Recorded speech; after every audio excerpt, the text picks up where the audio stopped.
Hi friends, welcome back to village flavours and colours. మళ్ళీ మీ ముందుకి మరో కొత్త రెసిపీని తీసుకొచ్చాను. అదేంటో తెలుసా? మటన్ అండి. చాలామంది ఇష్టంగా తింటారు కదా. ఈరోజు మటన్ కర్రీ ఎలా చేయాలో చూద్దాం రండి.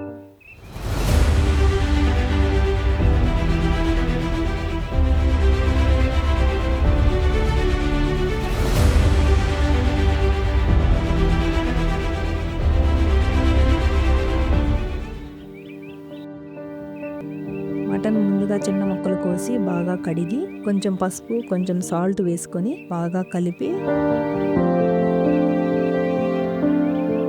కొద్దిగా వాటర్ని యాడ్ చేసి కుక్కర్ మూత పెట్టి 5 విజిల్స్ వచ్చేంత వరకు ఉడికించుకోవాలి. కుక్కర్ ఆవిరి పోయేంత వరకు ఉంచి మూత తీయాలి.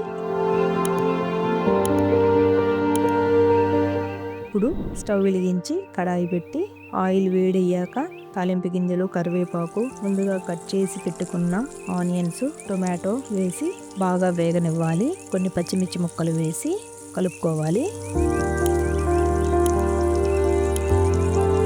కొంచెం అల్లం వెల్లుల్లి పేస్ట్ వేసి వేగనివ్వాలి.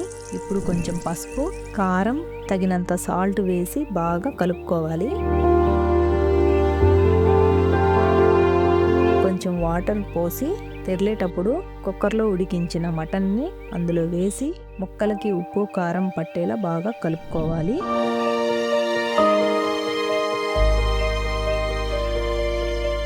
ఐదు నిమిషాలు ఉడికించుకొని కొంచెం గరం మసాలా, మటన్ మసాలా వేసి బాగా ముక్కలకి పట్టేలా కలుపుకోవాలి. 2 నిమిషాలు ఉడికించుకోవాలి. ఫైనల్గా కొత్తిమీర వేసి దించుకోవడమేనండి. సింపుల్గా మన మటన్ కర్రీ రెడీ అయిపోయింది ఫ్రెండ్స్. మీకు ఈ కర్రీ నచ్చినట్లయితే ఒక లైక్ చేయండి. ఎలా ఉందో కామెంట్ చేయండి. మన ఛానల్ని సబ్స్క్రైబ్ చేసుకోండి అబ్బా. బాయ్, మరి ఉంటానండి.